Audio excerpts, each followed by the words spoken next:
Welcome back to Not Dead Yet. Now in this episode I want to talk about people who complain about things that they actually create themselves. For example, let's take Italy for example. People in Italy, some of my friends who are gay, say, why do people hate us? Why do people segregate us? Well, because you're segregating yourself first. Whether you're gay, straight, lesbian, any being that you want to be in, okay, you can go anywhere you want.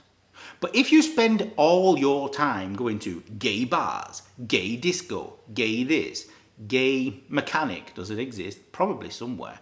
Then obviously people are going to think that you feel that you're different.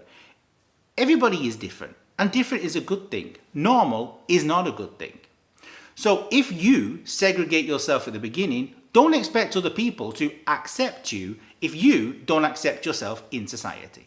So go to the restaurant, be gay, hold hands with your boyfriend, stuff everybody else, because it's your choice. Obviously, don't make out and have sex on the table in a restaurant. That leave for at home.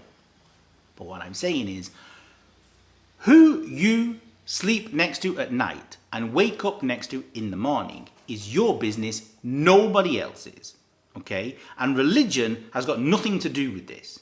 And one thing that makes me angry in Muslim countries like Indonesia is many gay people are terrified of being gay because Muslims can't be gay. Well, that's bullshit. Because in the Quran, nowhere does it say, and I've checked with my very good friend ChatGPT and Copilot and Grok, am I saying that right? Nowhere in the Quran, because obviously I don't have time to read the Quran, does it say homophobia is illegal. Nowhere. The only thing that is the problem in places like Indonesia and Malaysia are the people and the government who are creating the problem, creating fear and creating hate. But for example, in capital cities like Kuala Lumpur and Jakarta, on television, there are people who are obviously openly gay, but everybody says, that's okay because they're on television. What's the difference? Also, in Kuala Lumpur, everyone says it's illegal to be gay, but there is a gay bar that I've not been to, but there's a gay bar that's been open since 1981.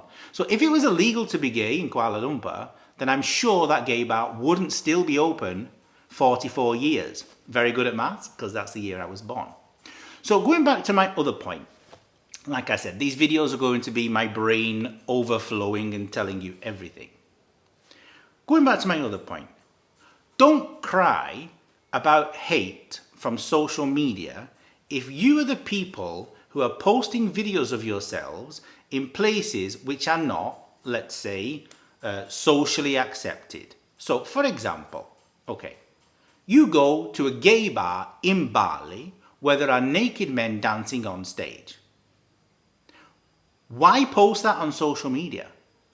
If that's what you want to do, go ahead and do it.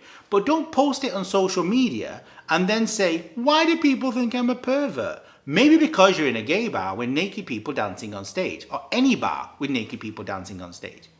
So don't come crying to your friends and family and people saying, why is there homophobia in the world? If you're actually fueling it yourself.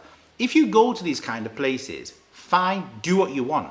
But don't make it social. Don't make it online. Because another problem is, you make it that everybody thinks that everybody who is like you, so gay or lesbian or any being, like I said before, is the same. And it's not true. Everybody is different. Different is good.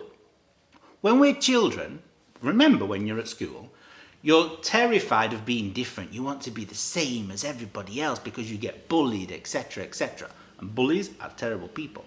But what happens is when you get older, you want to be different. Everybody wants to be different. Look at the contestants on X Factor, for example. People arriving covered in clay. Yes, I'm a clay monster and I play the guitar. What? I have blue hair and a bull ring hanging out of my nose. I'm different. Okay, be different. But then there is an extreme. So don't come crying to people about homophobia or hate. If you are fueling the hate, yes, I agree, you can do whatever you want. But don't put it out there socially and expect people to think that if you're there drinking a beer with naked men swinging their behind your head, that people are going to think, oh, what a lovely, dignified, respectful person. They're not going to think that. So if you know they're not going to think that, don't put it online. It's very, very simple. And also, don't lie to your friends saying, I've never been to a strip club. If there's evidence online of you in a strip club, I mean, use your brain, not this down here. So, who you love is your business. Who you wake up in bed next to in the morning is your business. It's got nothing to do with religion. For example, think about Queer Eye, the television program Queer Eye. Fantastic program. There is the amazing guy, the fashion stylist, Tan France. He's Muslim. He's married to a man and has adopted 2 kids. Maybe adopted, maybe they were surrogate. But he has 2 children. So why is that okay in some countries but not in other ones? For example, in some parts of Indonesia, in Aceh for example, 2 gay guys got caned publicly because they were in love. What the hell? Why do other people care what you do in your life? Do you care what your neighbour does? No. So stop thinking about what other people think about, or what they think about you, and stop caring who says, oh, you can't be gay, oh, you can't be lesbian, you can't go out with a black man because you're white. Oh no, it's not good. Do what you want to do. You have one life. The only thing I suggest is don't be a perv in public or on social media. Because yes, you will get a bad reputation, and that's not because of your sexuality.